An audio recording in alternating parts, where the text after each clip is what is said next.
la Comisión de Economía por el senador Kenneth Pugh y respecto del senador Felipe Arboe, que va a ser reemplazado por la senadora Jimena Órdenes. Eso es en relación a lo que se debe informar formalmente. Perfecto, entonces podríamos dar cuenta del veto presidencial y ofrecer la palabra al Ejecutivo y después tendríamos que votar. Respecto del veto presidencial, corresponde tener presente que el presidente envió observaciones al proyecto de ley despachado por el Congreso Nacional relativo a lo que se conoce como proyecto que suspende el corte de servicios pagos, de servicios básicos por no pago en virtud de crisis originadas por el coronavirus. Por haberse iniciado este proyecto en la Cámara de Diputados, se envió a la Cámara de Diputados, que ya se pronunció la semana pasada, rechazando todas las observaciones presentadas y a su vez insistiendo en la parte correspondiente en el proyecto que aprobó el Congreso Nacional. En una síntesis, las observaciones que formuló el presidente de la República al proyecto son 5, 3 de las cuales son más bien sustantivas y 2 son más bien formales, en el sentido de que si se acogen las sustantivas es necesario tener una coherencia interna dentro del texto. Sobre la primera observación formal, que está referida al artículo 2 para adicionar un inciso referido al límite máximo del consumo de agua potable respecto de las personas que se acojan a los beneficios que considera la ley. El segundo, de carácter de fondo, es para suprimir el artículo 3, que es el proyecto que se refiere a los servicios de telefonía fija, móvil o acceso a Internet. Y finalmente, también desde el punto de vista de una observación de fondo, es al artículo 8, la observación 5, para suprimir el actual artículo 8, que es el que se refiere a que los costos que irrogue para las empresas y cooperativas la implementación de esta ley en ningún caso serán traspasados a los clientes finales, entendiendo también en esa norma que no podrá afectar a lo que sean las futuras fijaciones de tarifas. Reitero, todas estas observaciones ya fueron vistas y despachadas por la Cámara de Diputados y respecto de ellas hubo rechazo en todas ellas y la Cámara insistió en el proyecto despachado por el Congreso Nacional con la siguiente votación respecto de la formulación a la observación al artículo 3 por 102 votos a favor, al artículo 4 por 114 votos a favor, al artículo 5 por 112 votos a favor, lo mismo al artículo 8. Y de esa forma se dio cumplimiento a lo dispuesto en el artículo 75 de la Constitución. Eso es como antecedente y relación de las observaciones.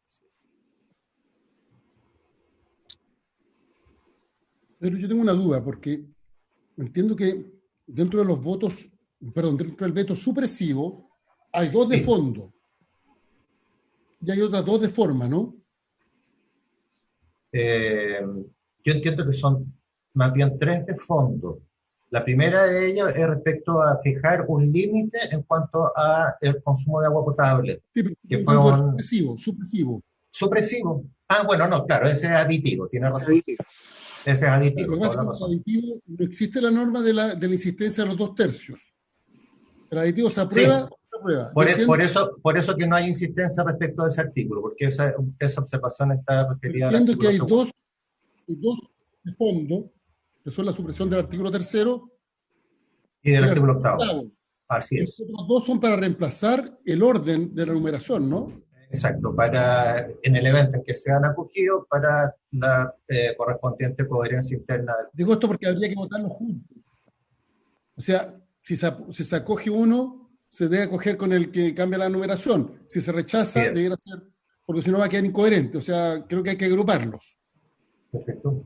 Ya, eso es lo primero. Lo segundo, para efectos prácticos, la Cámara ya rechazó el veto e insistió. Entonces, ¿cuál es el efecto jurídico de la votación que nosotros realicemos? Si votamos lo mismo que la Cámara, no hay duda. Si votamos algo distinto que la Cámara, ¿qué es lo que ocurre en ese caso? Es muy importante su pregunta, eh, porque, eh, mire, de partida, como se ha hecho hasta este momento, al presidente le corresponde eh, determinar si una observación tiene un carácter u otro, en el sentido de si es aditiva o supresiva. Y ya eso ya quedó claro. Ahora, eh, respecto de las observaciones supresivas, probablemente tal, para que rija, siga vigente el proyecto despachado por el Congreso Nacional, no basta el rechazo, sino que también ambas cámaras deben insistir en el proyecto aprobado por el Congreso Nacional. Si es que no, si es que se limitaran a rechazarlo en el caso del Senado y no insistieran en el texto original, en ese punto no habría ley. Así que es muy importante tener en consideración esos dos aspectos, pronunciarse respecto de la observación propiamente tal, pero también pronunciarse respecto de la insistencia.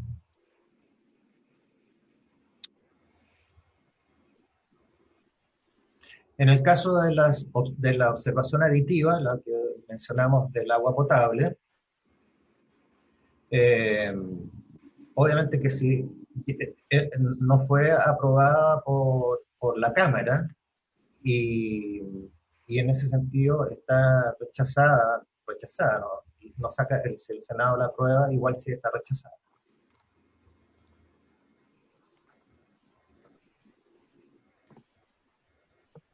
Presidente, presidente, presidente.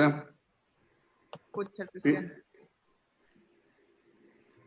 Sin micrófono, presidente.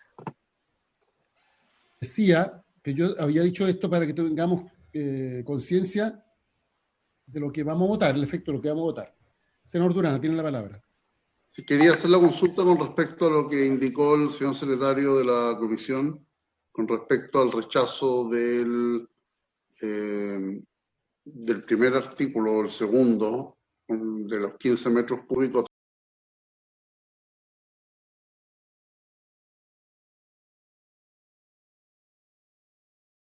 Por lo tanto, nosotros no deberíamos votarla.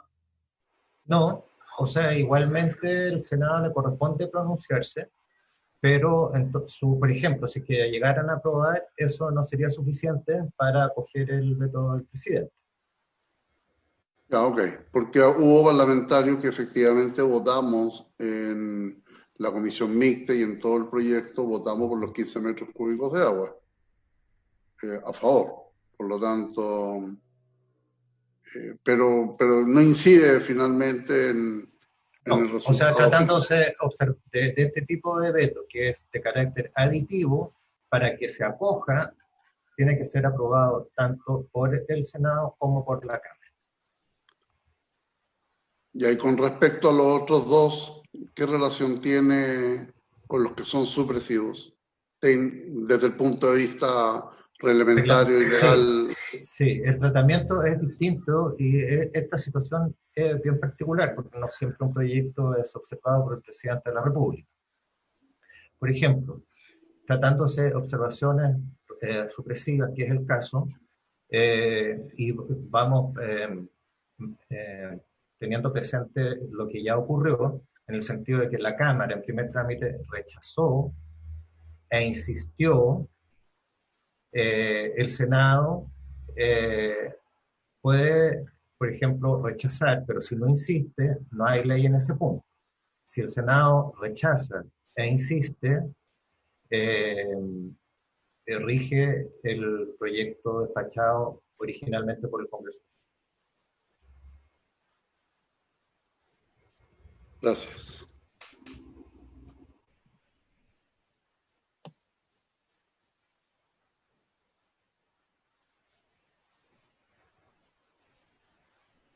No se escucha, presidente. Está con el micrófono apagado, presidente. Para que me pase un Andrés Alamán, viendo apagar el micrófono, pero veo que me entusiasmo después y tomo la palabra sin prenderlo. Para no mandarme un Andrés Alamán. Pero jamás en todo caso me referiría a los argumentos que emiten los demás parlamentarios en esos términos. Solo como aclaración. Entonces, vamos a darle la palabra al Ejecutivo. Se planteó un tema de admisibilidad en la Cámara que nosotros deberíamos tener a la vista para considerar y después deberíamos entonces resolver. Damos la palabra entonces a los representantes del Ejecutivo. No sé qué ministro va a iniciar la exposición. Veo que está la ministra de Transporte, el ministro de Energía. Buenas tardes. ¿Puedo partir, presidente? Partamos por la ministra. Acordamos que va a intervenir primero Juan Carlos Llobet con una presentación.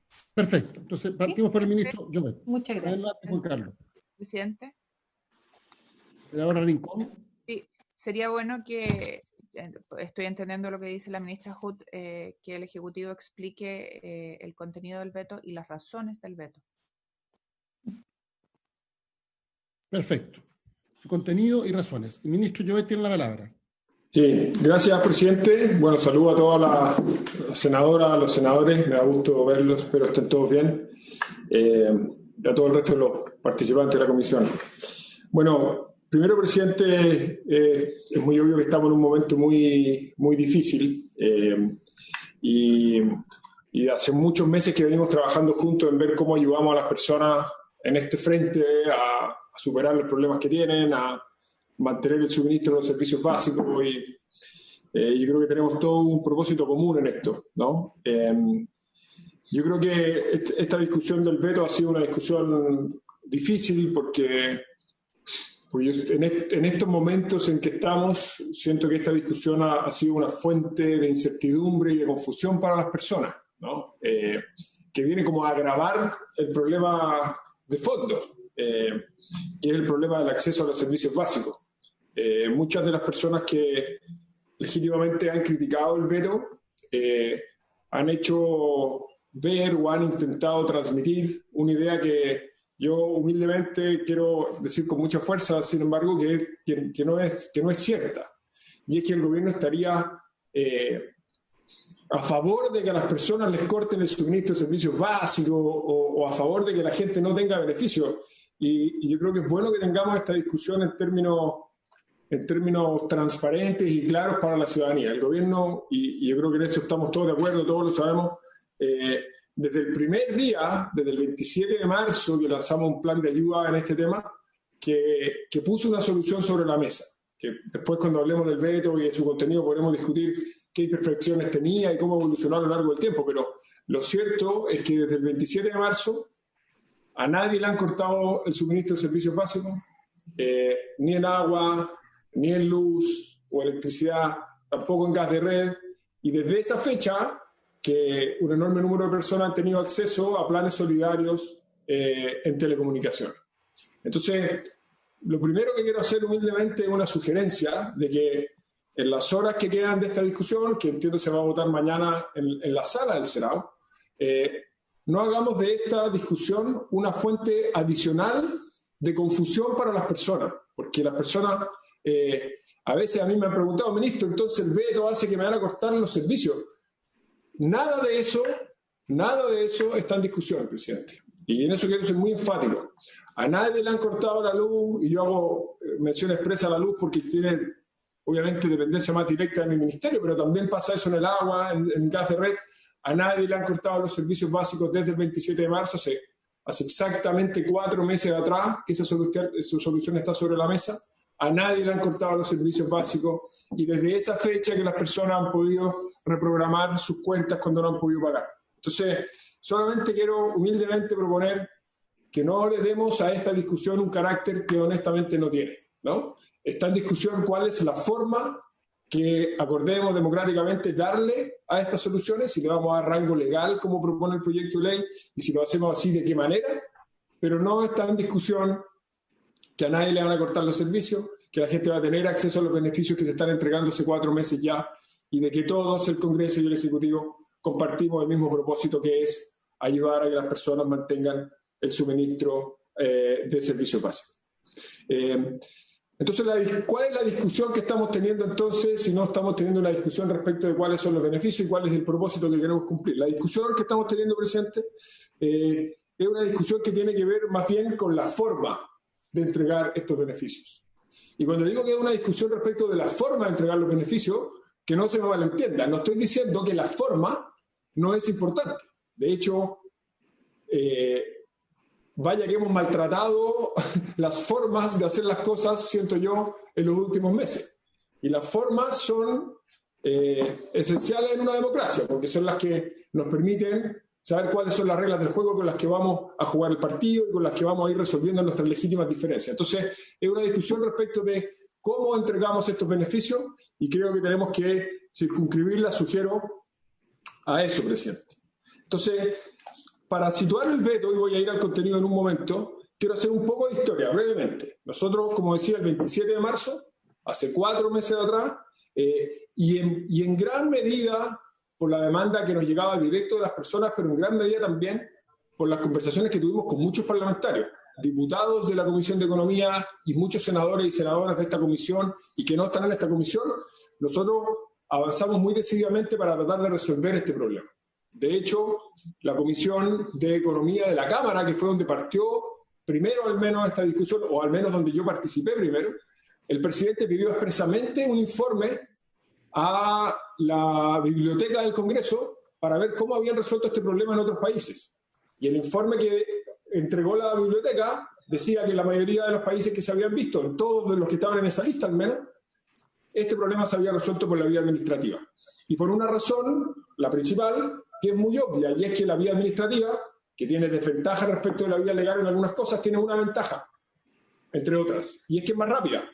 Y por lo tanto nos permitió resolver este problema de buena forma hace 4 meses, ¿no? Entonces, nosotros pusimos ese plan sobre la mesa. Era un plan que permitía asegurar que a nadie le cortaran los servicios básicos de electricidad, electricidad, agua potable, y ofrecía planes solidarios de telecomunicaciones, con un alcance de beneficiarios más acotado, que en la medida que pasó el tiempo se fue ampliando. Y eso también fue fruto, en gran medida, de la discusión que tuvimos en esta comisión y en la Cámara. De hecho, la discusión en el Congreso ayudó a que fuéramos ampliando el universo de beneficiarios y la calidad de los beneficios. Después se incorporó el plan de red, avanzadas o pasadas algunas semanas. Esos planes, desde el primer día, se han fiscalizado por la superintendencia respectiva, la Superintendencia de Electricidad y Combustible, en el caso de energía, la Superintendencia de Servicios Sanitarios, en el caso del agua, y en el caso de la Subtel para telecomunicaciones. Enfatizo eso porque también uno de los argumentos que se ha dado es que estos beneficios, como son frutos de un acuerdo, podrían no cumplirse. Y quiero ser enfático, y lo he dicho otras veces, pero que se haya llegado a un acuerdo no significa que una vez alcanzado el acuerdo, quienes lo alcanzaron lo puedan incumplir. Y la Superintendencia y la Subtel han verificado desde el primer día que eso sea así y en rigor se han cumplido. De hecho, a esta fecha no tenemos reportes de cortes de suministro en servicios básicos. Han postergado el pago de sus cuentas sin intereses en 12 cuotas. En electricidad, 110.000 familias vulnerables de la clase media. En cuentas de agua, más de 35.000 familias. Y más de 1.200 en gas de red. Adicionalmente, 12.000 familias. A ellas se le han entregado planes solidarios gratuitos de internet fija y televisión de pago. 45.000 familias, planes solidarios gratuitos de internet y telefonía móvil con contrato, además de más de 10 millones de usuarios de telefonía móvil sin contrato, a los que se le han otorgado y activado automáticamente estos planes que no tienen costo, ¿no es cierto?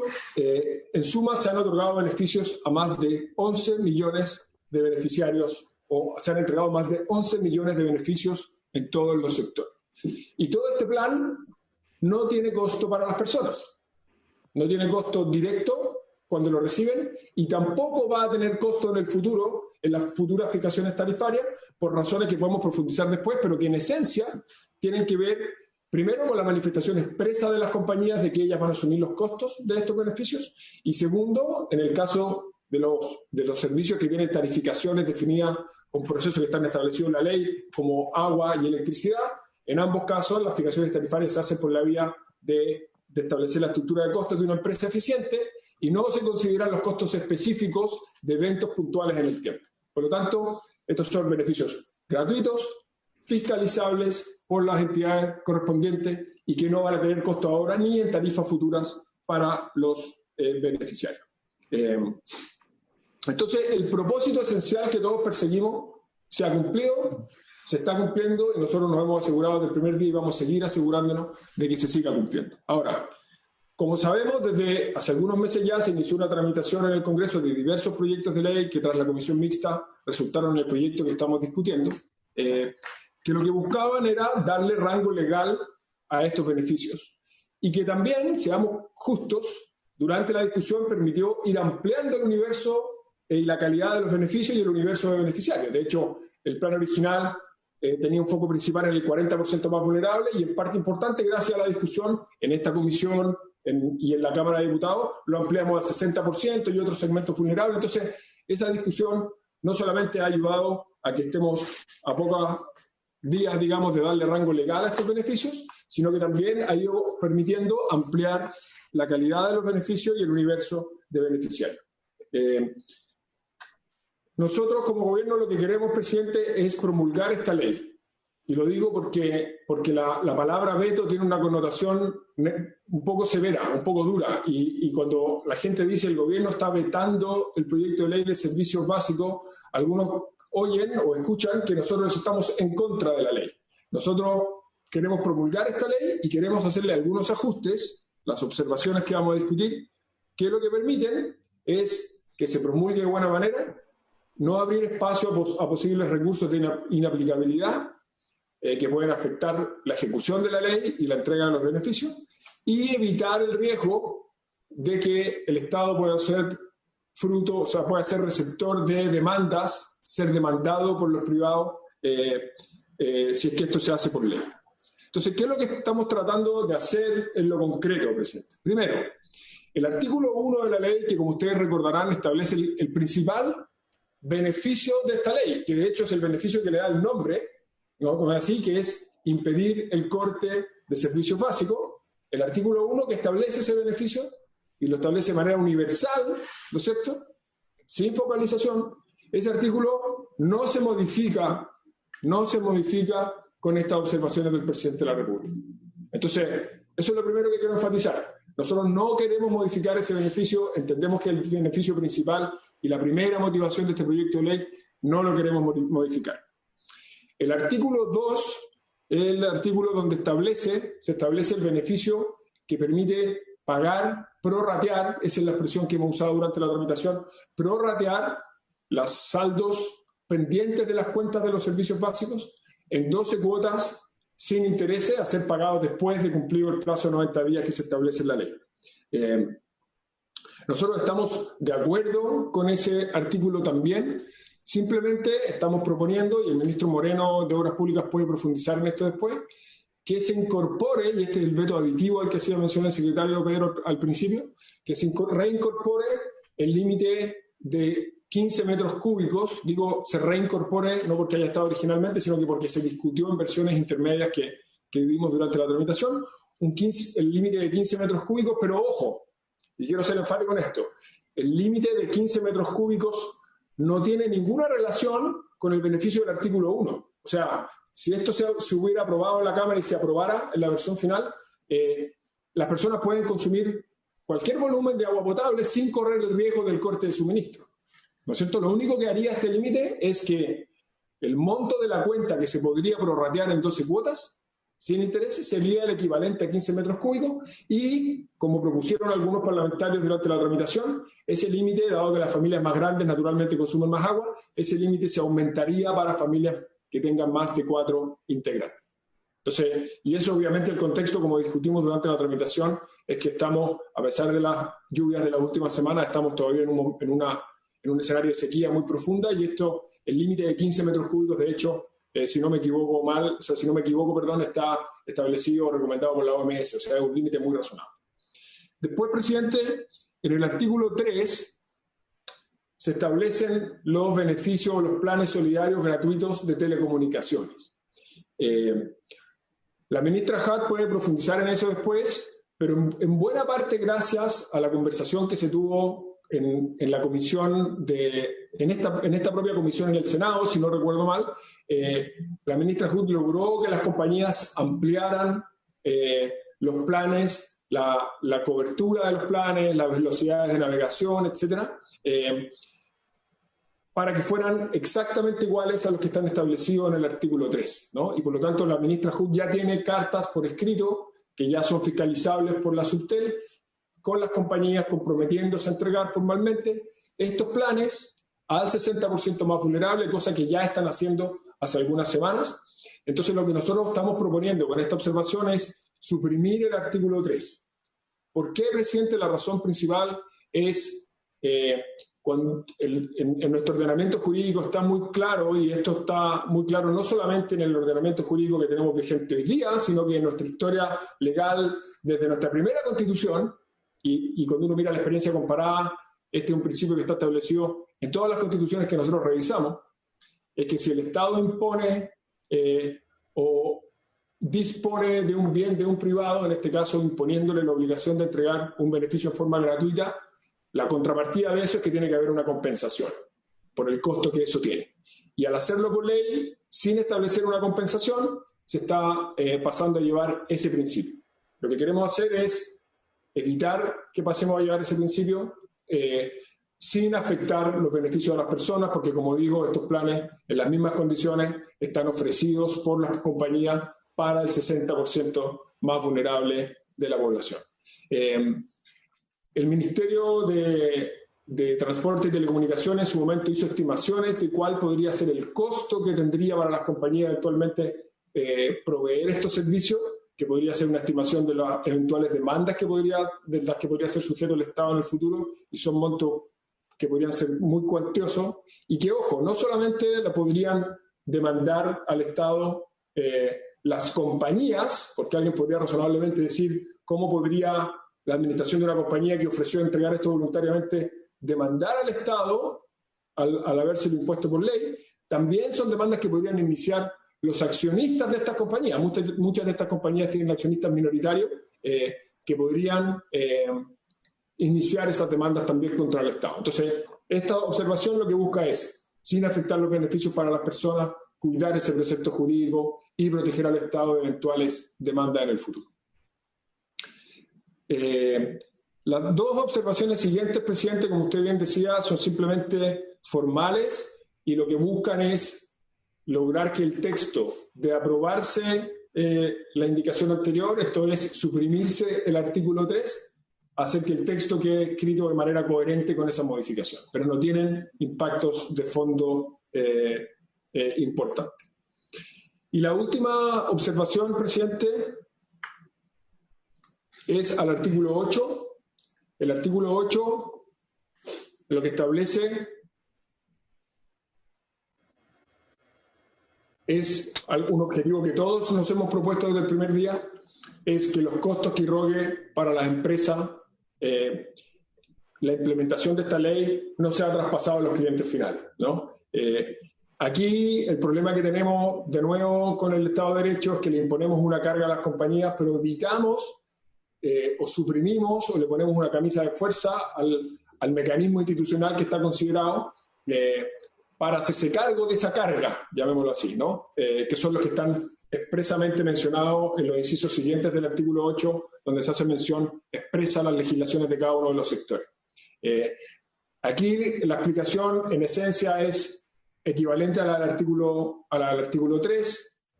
Nosotros tenemos cartas de las compañías en que dicen expresamente de manera pública que ellas van a asumir los costos que viene a implementar esta ley.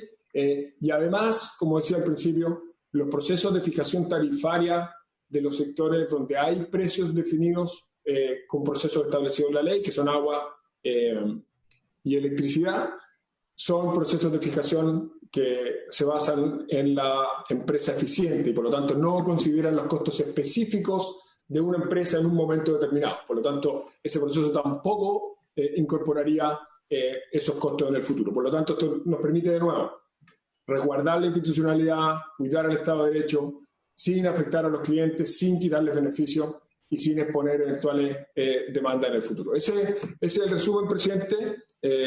Nosotros desde el primer día lo que hemos querido es asegurarle a las personas el acceso a estos beneficios, asegurarnos que nadie le corta el suministro de servicios básicos, cosa que se ha cumplido hasta el día de hoy. Y creemos que estas observaciones lo que hacen es corregir estas imperfecciones que vemos en el proyecto y permiten, como he dicho, complementar de buena manera la atención y la preocupación por las personas, que es lo más importante, con el cuidado del Estado de Derecho, sin el cual en el largo plazo el cuidado a esas personas también se ve afectado. Gracias, presidente.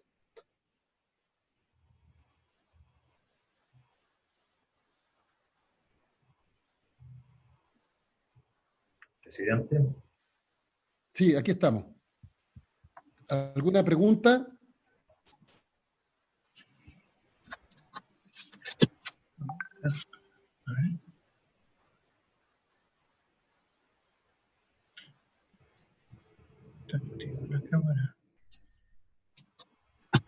¿Alguna pregunta? Yo tengo un problema aquí con la cámara, no sé. Presidente. Sí, adelante, senadora Rincón. Gracias, presidente. La verdad es que a mí me hace mucho ruido este veto porque se trabajó intensamente en la comisión mixta, conversamos con la industria. En el caso de las compañías de telecomunicaciones, la verdad es que hablamos con todos y no se entiende el veto. De verdad que no se entiende. Si el ministro nos está diciendo que las compañías no le han cortado a nadie, que las compañías están asumiendo, que las compañías están al lado del consumidor, que el gobierno no quiere que haya ningún menoscabo, la verdad es que no se entiende el veto, porque lo que la ley busca justamente es eso, y dar además certeza a todos y a todos. Entonces, creo que no tiene mucho sentido este veto por parte del Ejecutivo, y hay cosas que son inexplicables, como todo lo que avanzamos en materia de telecomunicaciones. Está la ministra Juta y me encantaría poder escuchar lo que ella pueda decir al respecto.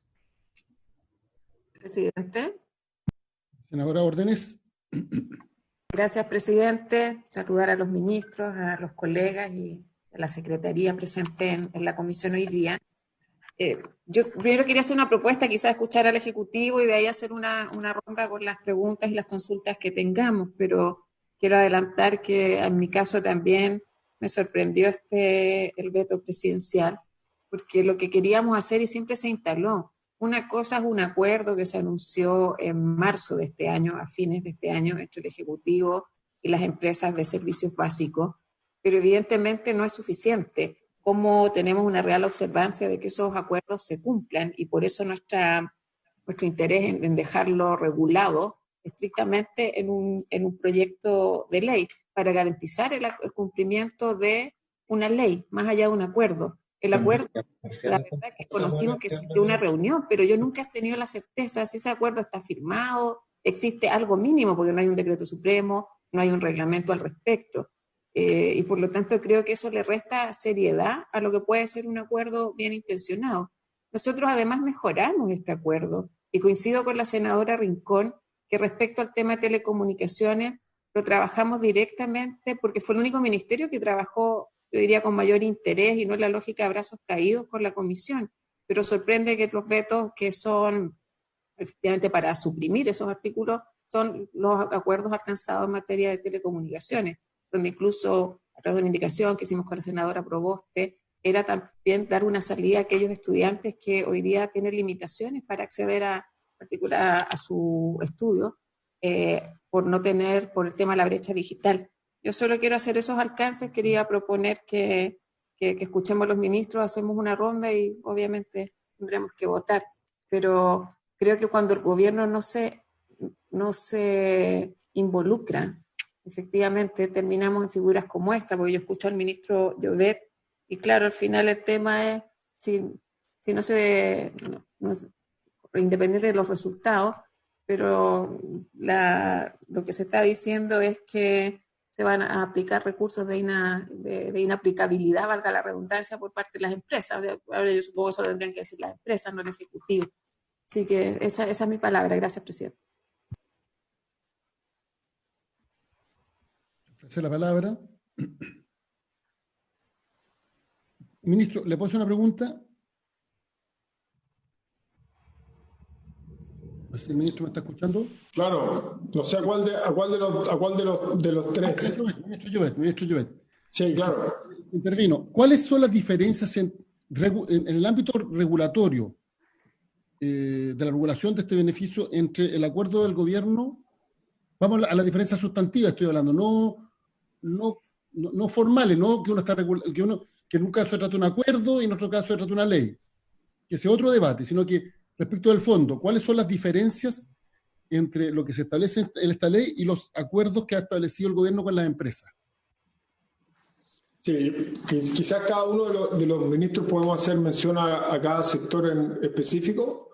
En materia eléctrica, senador, las compañías de distribución, todas salvo CGE, ya han ofrecido básicamente los mismos beneficios que están establecidos en la ley, el 60% de cobertura, 12 cuotas sin intereses. En el caso de CGE no ha hecho expreso que va a atender al 60%, pero en los hechos, cuando uno mira el universo de beneficiarios a los que ellos han entregado los beneficios, más de la mitad están fuera del 40% más vulnerable. Así que en los hechos, esto no tiene diferencia con lo que establece la ley, ¿no? Esa es la única sutileza, ¿eh? Y esto está hecho para ir al punto que hacía la senadora Órdenes, que yo entiendo la preocupación, ¿eh? En un momento de incertidumbre como este, mucha gente dice, yo creo que esté en la ley para tener la certeza. Nosotros entendemos eso. Pero en estricto rigor, la palabra acuerdo aquí no honra la situación en la que estamos, porque las compañías se allanaron a entregar estos beneficios. La SEC le pidió que los pusieran por escrito frente a la SEC, cosa que hicieron, y una vez que lo pusieron por escrito frente a la SEC hace exigible, ordena el cumplimiento de esos beneficios y por lo tanto son fiscalizables, y si no los cumplen, corren el riesgo de recibir multas muy severas. Por lo tanto, en estricto rigor, por la vía administrativa, sí son fiscalizables y las compañías sí se exponen a sanciones si no los cumplen. Sí, ministro, pero mi pregunta es bien específica, porque si entendemos que el veto respecto de gas, agua y electricidad, aparte del límite de gasto en el agua, que es el aditivo, en la parte supresiva, que es la que ha generado mayor controversia, solo se refiere al artículo 8. Sí, no, es que lo que pasa es, el senador, sí, tiene razón usted. Lo que pasa sí, perdone. No va a afectar los procesos tarifarios. Entonces la pregunta es, ¿los acuerdos del gobierno podrían afectar el proceso tarifario? No, o sea, pero a ver, separemos dos cosas, porque la respuesta que yo le acabo de dar, yo entendí que usted me estaba preguntando otra cosa. Yo le acabo de responder la diferencia entre lo que establece la ley para el sector electricidad, gas, electricidad, le contesté en detalle, y lo que establece la ley y lo que tenemos hoy día vigente en los acuerdos.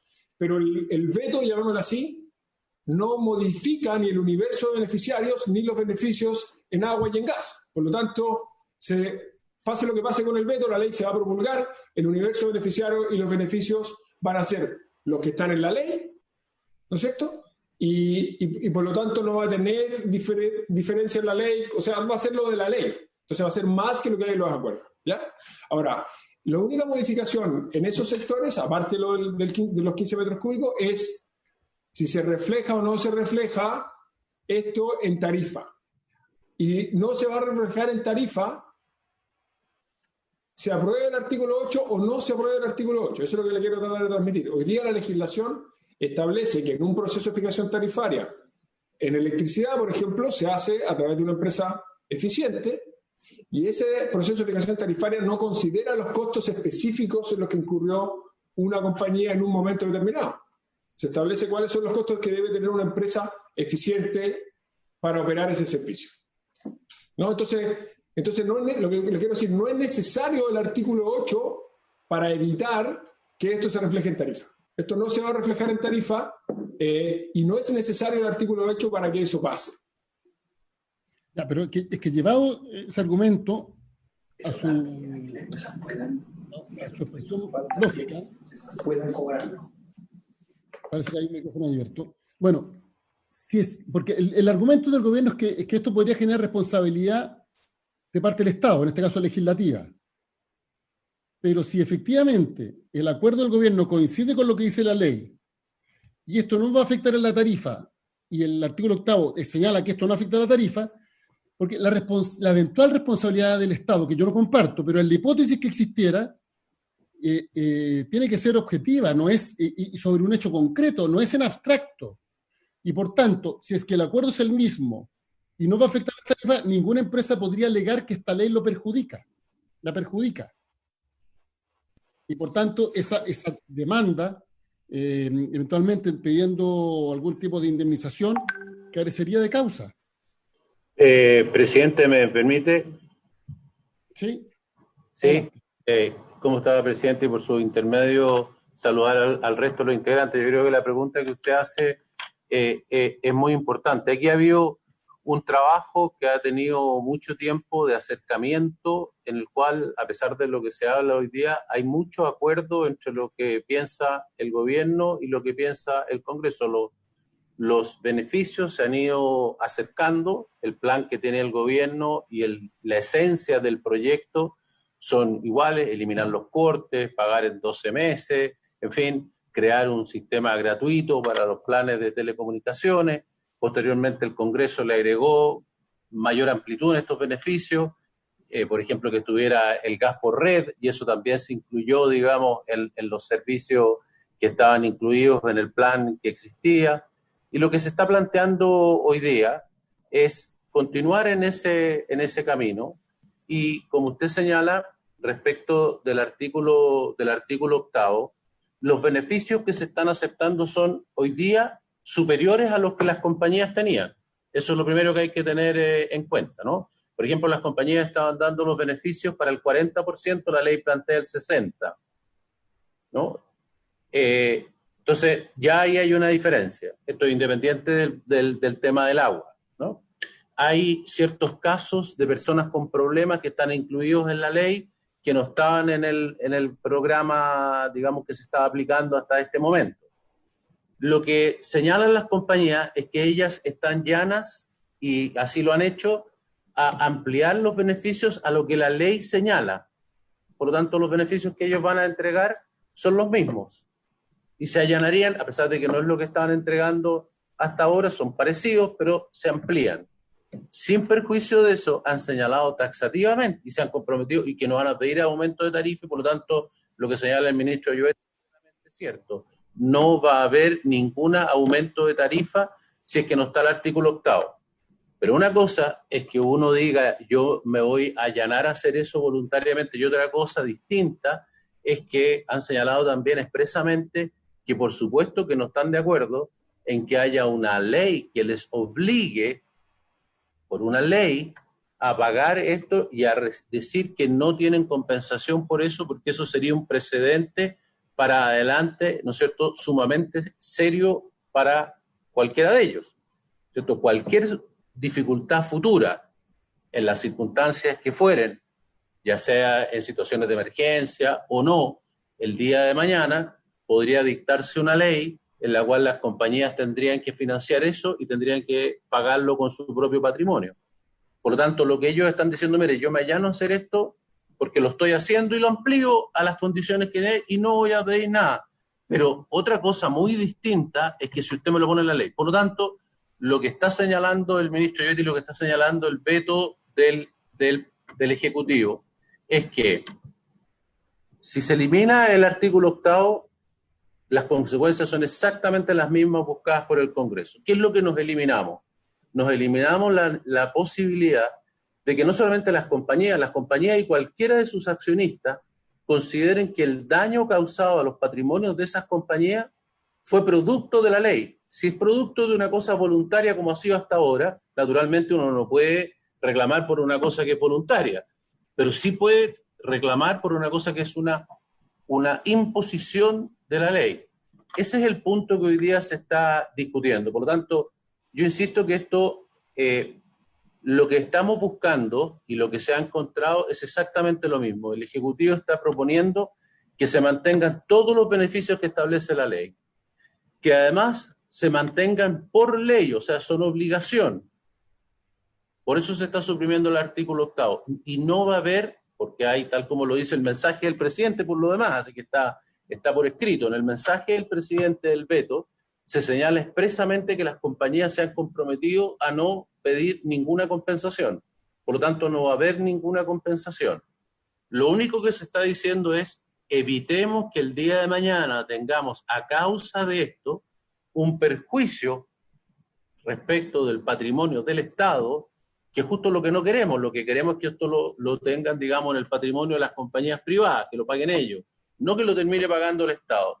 Hoy día estamos generando a través del artículo 8 la posibilidad, al hacerlo imposible que ellos puedan resarcirse de esto, estamos creando la posibilidad de que cualquiera de ellos o de sus accionistas pueda hoy o en el futuro aducir que tuvo daño y menoscabo en su patrimonio y pueda entonces hacer un juicio en contra, aquí o afuera, en contra del Estado de Chile. Recordemos que tenemos tratado de protección de inversiones con múltiples países, entre los cuales están los accionistas de todas estas empresas, y que en el día de mañana entonces seamos objeto de eso, cuando en realidad además no es necesario, porque para las personas que tienen el problema, el resultado es exactamente el mismo. Eso tiene que ver con el veto en el artículo 8 y a lo que usted se refiere con, si dejamos de fuera, digamos, el tema de la discusión del agua, del tema del agua, el límite es por otra razón. Pero yendo nada más que al tema del artículo 8, que sería como el tema como más central de lo que usted menciona, la ministra puede explicar el tema de telecomunicaciones,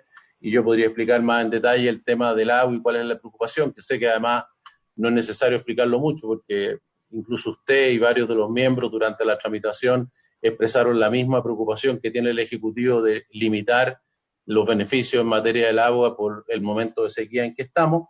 Pero yendo al tema del artículo 8, que es el que usted mencionaba, la única preocupación es esa, no se está cambiando absolutamente nada.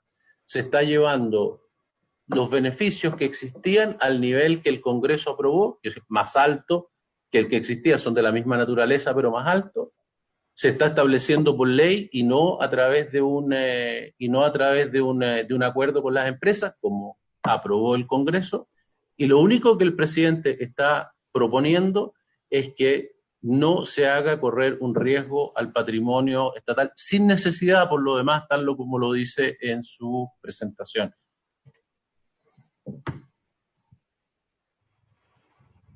Ministra, tiene la palabra.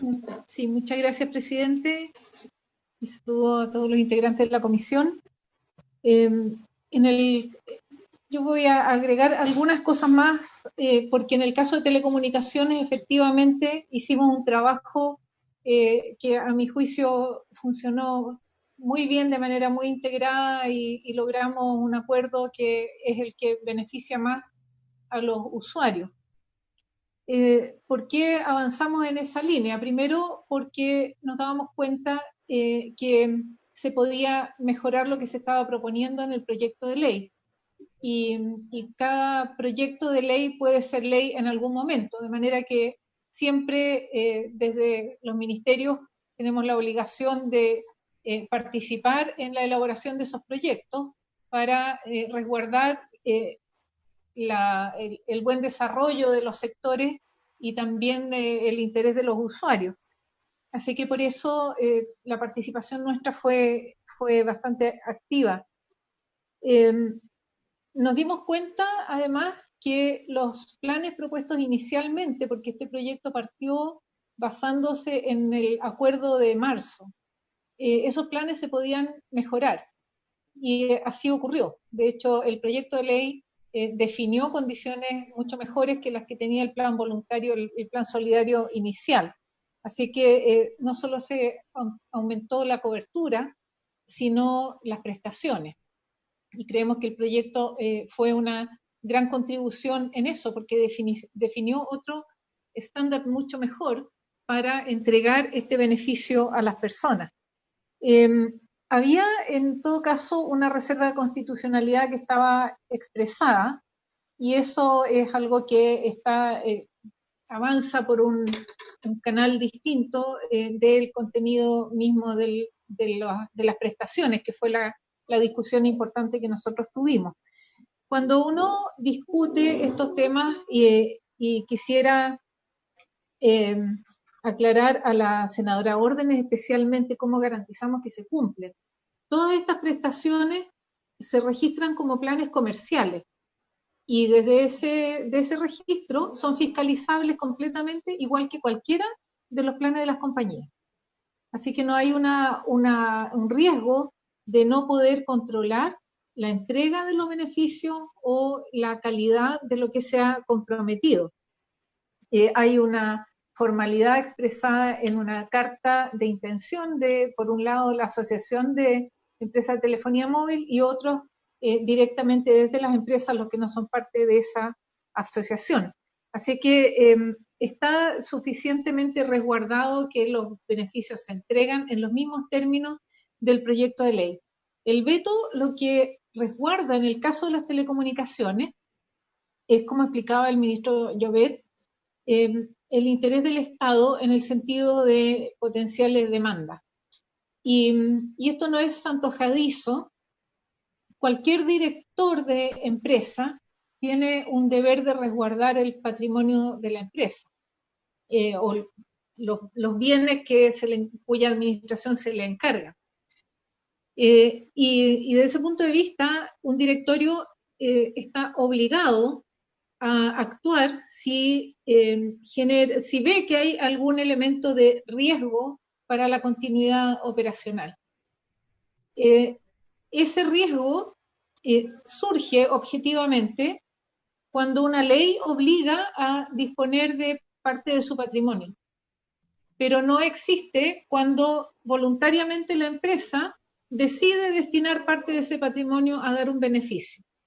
Esa es la única diferencia, es la única justificación para que Telecomunicaciones no permanezca en el proyecto, es la única justificación del veto. Y por eso también es que se han mantenido exactamente los mismos servicios a los mismos beneficiarios del proyecto y eliminando este riesgo para el Estado de demandas que, como indico, no es que uno tenga la impresión de que van a ser cursadas. Hay un riesgo real de que sean cursadas por, como digo, la obligación de los directores de resguardar el patrimonio de las empresas. Esas son todas materias legales que son ineludibles. Entonces, el acuerdo resguarda todo el interés de los usuarios, que es por el cual todos aquí hemos estado trabajando, eliminando este riesgo potencial. Son todos los planes completamente fiscalizables, todos los planes registrados formalmente, sujetos a mediciones, sujetos a todos los cumplimientos. Así que creo que esos son los puntos que se han planteado y la razón para que el veto proponga eliminar el sector telecomunicaciones, porque es que es el único sector de todos los que forman parte del proyecto de ley en que se exige por ley gratuidad. En todos los demás hay una reprogramación de deuda. En cambio aquí se exige una prestación sin compensación. Así que esa es la razón por la cual se propone este veto, pero resguardando con acuerdos ya disponibles y que están entregándose, de hecho, para las personas. Perfecto, vamos a pedir prórroga y vamos a votar ahora, entonces el veto. No sé, ¿algún senador quiere hacer algún comentario antes de votar? Senadora Rincón. Presidente, si pudiéramos votar el veto en su conjunto para no entrar en cada uno de los artículos. Ya, la senadora Rincón propone entonces que votemos como un todo. Perfecto. Yo solo quisiera hacer un comentario a propósito de las eventuales demandas que se pudieran formular contra el Estado. Ha habido todo un debate en esta semana del tema de las admisibilidades e inadmisibilidades. Está claro que no es el caso, ¿eh? Aquí estamos hablando de un tema de constitucionalidad que es distinto, que se suele confundir por algunos la admisibilidad y la inconstitucionalidad, cuando la inadmisibilidad es una causal de inconstitucionalidad y es de forma, y que tiene que ver con el patrocinio del Ejecutivo y no de fondo, y no tiene que ver con si una norma va en contra, en el fondo, con lo estableció la Constitución y particularmente el capítulo 3. Pero no olvidemos que ya hay un precedente, porque a fines del año pasado se aprobó por la Congreso Nacional una iniciativa que presentó el gobierno que estableció el congelamiento de las tarifas eléctricas. Y se estableció una forma de compensación, como la generación disminuyó en su costo, pero esa disminución se iba a hacer efectiva posteriormente. Entonces lo que se hizo es que se mantenía la tarifa actualmente plana y después se iba a pagar de más, podríamos decir, una vez que cayera el costo de generación, hasta que al final se estableciera la compensación correspondiente, y de ahí en adelante iba a estar asociado obviamente al costo de generación como uno de los elementos que determina la tarifa, no el único. Y en ese caso, lo que se estableció es algo similar a lo que se estableció aquí. No se iba a poder cobrar intereses, digamos que está en valor nominal, eso sí, asociado al dólar. El dólar evidentemente varía y todos sabemos que ha estado, bueno, tuvo una tendencia al alza, ahora tendrá una tendencia a la baja, y es altamente probable que se hace efectivo el retiro de los fondos de pensiones, se consolide la tendencia a la baja por los dólares que van a llegar desde el exterior, una vez que las AFP tengan que vender lo correspondiente en sus inversiones fuera de Chile. Entonces, el principio es el mismo que el que se consagra en esta ley, pero ya no es entre empresas, sino que en este caso es directamente entre los clientes y las empresas. Yo quería hacer ese punto nada más. Presidente. Sí, ministro, sé que tiene un punto distinto, así que hágalo ver. No, yo solamente para efectos de este tema que usted trae a colación, que nosotros lo discutimos también, obviamente, internamente, pero las situaciones son un poco distintas, ¿no? Porque el problema constitucional se genera cuando uno impone una carga una carga desproporcionada, ¿no es cierto? Y en una pandemia, en un servicio regulado que provee un servicio básico, hay dudas de que los intereses sea una carga desproporcionada, ¿no? Por lo tanto, cuando uno conversa con los constitucionalistas, hay distintas opiniones, como ocurre muchas veces cuando uno habla con un conjunto amplio de abogados, pero hay dudas. O sea, aquí nosotros no estamos sosteniendo que pagar en el futuro sin intereses sea per se inconstitucional, o imponer una carga que no tiene una compensación en el futuro. En este caso la carga sería no recibir intereses. No estamos diciendo que eso sea per se inconstitucional. El problema es que las compañías, los monopolios naturales de los que estamos hablando, tienen un proceso de fijación tarifaria que es la instancia institucional en la cual uno sostiene la discusión respecto de cuáles son los costos que se deben o no incorporar en las tarifas de los clientes. Y ese es el problema que tiene el artículo 8, como hemos dicho, que impide que eso se pueda discutir en el futuro. Entonces, pero más allá de la sutileza, creemos que podemos eliminar el artículo 8 sin que esto tenga un efecto en las tarifas para los clientes en el futuro y sin pasar a llevar la institucionalidad, que es lo que todos queremos. Perfecto. Vamos a proceder. Gracias, ministro. Vamos a proceder entonces a tomar la votación. Y el senador Rincón propuso una votación económica y, por tanto, votar el veto en su conjunto. Perfecto. Había planteado, presidente. Senador Navarro. Senador Navarro, le pido la palabra. Senador Navarro, adelante. Sí, gracias, presidente. Habían dos accidentes en el acceso al Valparaíso, nos impidió llegar antes, pero veníamos escuchando completamente la sesión. Mira, presidente, este tema de los servicios básicos y la fiscalización de lo mismo lo discutimos en una oportunidad en la Comisión de Economía, esta misma Comisión de Economía que tuvo la posibilidad de presidir hace unos años atrás y participar como miembro activo respecto de la fijación de tarifas, en especial de esta condición de monopolio y la ausencia de los entes protectores de los consumidores por cuanto están ligadas a leyes especiales. Y por tanto, no hay posibilidad de que los consumidores puedan ser defendidos por la institucionalidad.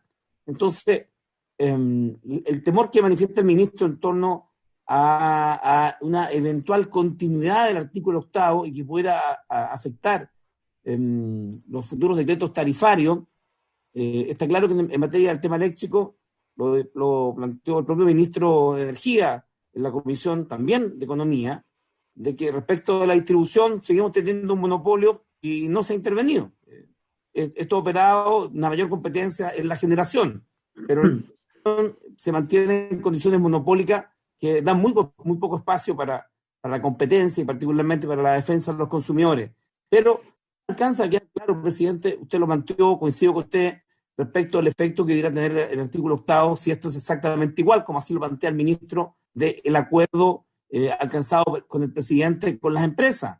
Yo creo que aquí hay dos elementos que me hacen opinar en contra del veto. Lo primero es de que la mecánica que los presidentes de la República acuerden con las empresas monopólicas procesos tarifarios o de condiciones respecto a los consumidores está fuera del lugar de toda democracia. No opera la institucionalidad ese. El presidente Piñera opera la institucionalidad al usurpar funciones que son propias del Parlamento. La ley es un mecanismo de regulación que establece y fija la Constitución. Y en segundo lugar, esta demanda que el ministro plantea eventual a futuro de estas empresas monopólicas respecto de costos distintos. Entonces, el mismo ministro señala que no hay diferencia. Entonces, yo, para tener claridad y no criticar al gobierno en banda, es tan amable de decirnos cuál es la diferencia y por qué creen que alguien los va a demandar a futuro cuando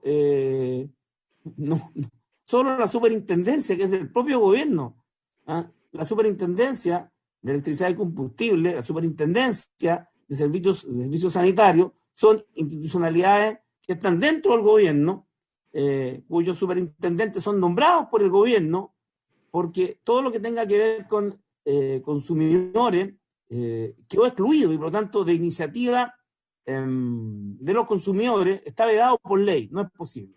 Y las superintendencias son parte del gobierno. Entonces, no veo a un gobierno demandándose a sí mismo en torno a esto.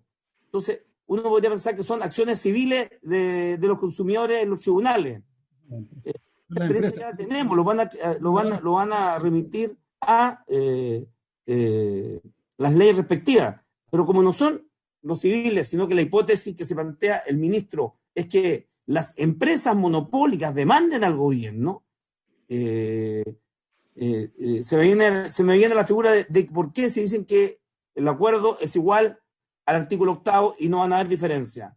Y si las empresas deciden demandar al gobierno, presidente, yo me convenzo y voy a insistir en los próximos días en que debemos darle atribuciones a los organismos defensores de los consumidores y no solo manteniendo la superintendencia, porque ya tenemos vasta experiencia de que los organismos como el Servicio de Impuestos Internos, por ejemplo, y otros, cuyos nombramientos del presidente de la República no operan en contra del presidente de la República. Por tanto, yo espero que este veto se rechace y que el gobierno dejara de intervenir en su colegislador. Yo creo que el gobierno solo ha conseguido cosechado derrotas y esta va a ser una más. Los ministros, entiendo, la ministra de Transporte, a quien respeto mucho, el ministro de Economía, el ministro de Energía, sé que vienen a cumplir un rol institucional, pero vienen a defender lo indefendible, vienen de carne y cañón, porque este veto se rechazó estrepitosamente en la Cámara de Diputados y yo espero, coherentemente, que se rechace también en el Senado. Y creo que es exponer a los ministros hoy día cuentan con poca credibilidad, particularmente el ministro de Interior y el ministro de Hacienda, exponer al resto del gabinete a este sacrificio me parece un abuso del presidencialismo monárquico, un abuso del presidente Piñera con sus ministros. He dicho, presidente. Gracias, senador Navarro. La pregunta que usted hizo ya la habíamos hecho delante. El problema es que estamos contra el tiempo y tenemos que votar, porque la sesión estaba citada hasta las 2. Está bien, presidente. Ya, en todo caso, el ministro Moreno se refirió a ciertas diferencias que había en el caso del agua respecto a la cobertura, que la cobertura era el 60% en la ley y no el 40%. Pero, obviamente, cuando el gobierno hace referencia a las demandas civiles que puedan presentar empresas contra el Estado. No tiene nada que ver con el rol de la superintendencia, nada por el estilo, y eso, de hecho, lo abordamos delante en la sesión, para clarificar los conceptos. Entonces, vamos a proceder a votar. Pedro, ¿puede tomar la votación, por favor? Sí, presidente, pero quería recibir instrucciones suyas en cuanto a la votación propiamente tal. Si es que la votación va a ser separada respecto del veto en cuanto a acogerlo o rechazarlo y o, como planteó la senadora Rincón, que sea una sola votación si es que incluye la insistencia. ¿O esperamos el resultado de lo primero para proceder a lo segundo? La insistencia aquí se resuelve por simple mayoría y en sala por 2/3 de los presentes, ¿no? Sí, por supuesto, pero la Comisión de Economía, sí, o sea, cualquier comisión da cuenta de sus acuerdos y propone al Senado proceder de la misma forma. Ya está claro que en sala se puede votar separado. Estamos resolviendo cómo se va a votar ahora. La senadora Rincón propone que votemos en una sola votación todo el veto. Yo propongo, por razones de economía procesal, que si va a ser una sola votación, esa votación sea, bueno, si se acoge el veto, no habría necesidad de votar por la insistencia. Si se rechaza, entendamos a mí misma votación como una insistencia, porque es lógico que si se rechaza un veto supresivo, es por voluntad de insistir. Entonces, que hagamos una solamente sola para aclarar. ¿Habría acuerdo de la comisión para hacerlo económicamente? Perfecto. Entonces vamos a tomar una sola votación de todo el veto. Si es que se acepta el veto, no hay nada más que discutir, digamos, en la comisión. Si se rechaza el veto, vamos a entender que esa misma votación es para insistir en las normas supresivas. Se entiende que la insistencia solo procede en la norma supresiva, sino en la aditiva. Habría acuerdo, entonces. Vamos a tomar una sola votación. Adelante, Pedro, tome la votación, por favor. Senadora Jimena Rincón, ¿cómo vota? Rechazo el veto, presidente. Senadora Jimena Órdenes, ¿cómo vota? Voto en contra del veto presidencial. El senador Kenneth Pugh, ¿cómo vota? Presidente, pido la palabra para fundamentar el voto. Adelante. Muchas gracias, presidente. Yo creo que tenemos que estar muy atentos a lo que señalan los ministros respecto a los efectos que puede tener lo que se está discutiendo en estos momentos. Lo primero, entender que ya las personas están protegidas. No se le va a cortar a nadie los suministros básicos. Los suministros básicos, que es parte de la infraestructura crítica del país, no están en manos del Estado, están en manos de privados. Y por eso es una industria que es regulada. Yo quiero hacer mención a quiénes son. En mi región, el agua es el fondo de pensiones de los profesores de la provincia de Ontario. Y ellos perfectamente podrían decir, bueno, nos vemos afectados. La electricidad es State Grid Corporation, la acaba de comprar esta empresa en 2.330 millones de dólares. Y esta es la empresa eléctrica más grande del mundo y es una empresa controlada por el Estado de China. El gobierno chino es dueño de esta empresa. Por lo tanto, tenemos que no solo proteger a las personas, tenemos que proteger al Estado. Y eso es lo que yo quiero que prime. En este mecanismo que se está discutiendo ahora, buscamos que al Estado no lo vayan a demandar, porque si se generara algo después, precisamente a nosotros, nos van a pedir la explicación. Por eso, señor presidente, yo voto a favor.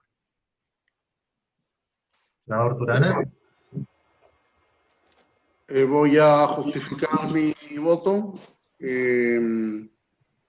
Yo voté a favor del proyecto de servicios básicos, tanto en la discusión general como en la comisión mixta.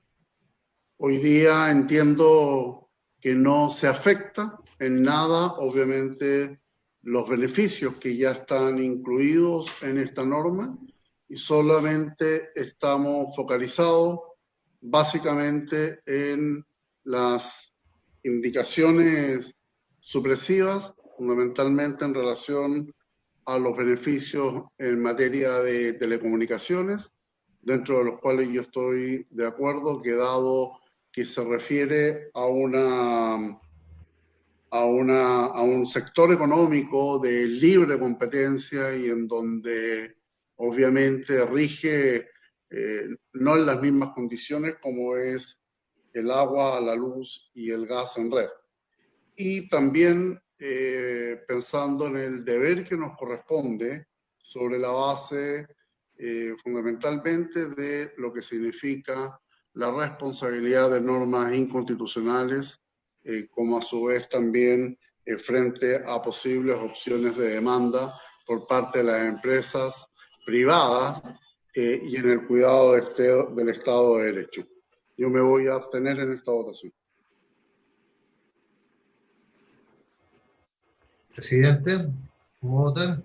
No voy a fundamentar de nuevo, pero solo quisiera hacer un par de comentarios antes de emitir mi voto. se esgrimió durante mucho tiempo que los beneficios de esta ley eran los mismos beneficios de los acuerdos privados establecidos con la empresa, y por tanto que eso no le daba sentido a la ley.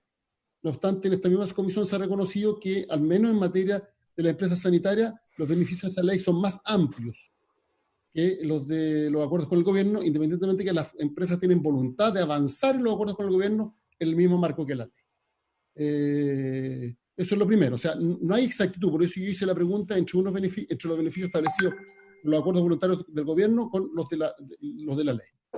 Lo segundo es que respecto de eventuales indemnizaciones o demandas por afectar particularmente el artículo 19, número 24 de la Constitución, yo creo que llevado al extremo el argumento, esto podría significar que nosotros no podríamos modificar ninguna regulación que existe hoy día respecto de estas empresas reguladas, porque podríamos estar afectando, por tanto, el derecho de propiedad. Y es evidente que los marcos regulatorios se actualizan y permanentemente están sujetos a revisión y modificaciones legislativas. Lo que pasa es que tiene que ser razonable, tiene que haber un marco de racionalidad dentro de las modificaciones que se realizan, que le dé justificación a esos cambios normativos. A mi entender, una pandemia con las consecuencias sociales que está generando esta, con la dimensión que tiene la crisis, es una razón más que razonable para que se pueda establecer con carácter transitorio una modificación que va a tener un impacto mínimo, porque no olvidemos que lo que esta ley establece no es el no pago de los servicios, no es la gratuidad de los servicios, es simplemente que el pago se va a poder postergar sin corte de suministro y que no se van a pagar intereses, multas u otros gastos asociados. En ese contexto voy a votar en contra del veto. Presidente, entonces, resultado de la votación: 1 voto por la afirmativa, 3 votos por el rechazo y 1 abstención. Rechazado el veto, y se entiende que por la misma votación de 3 votos a favor se insistiría en el proyecto aprobado por el Congreso Nacional, según el acuerdo inicial. Solo respecto de los 4 puntos que son supresivos. Así es. Perfecto.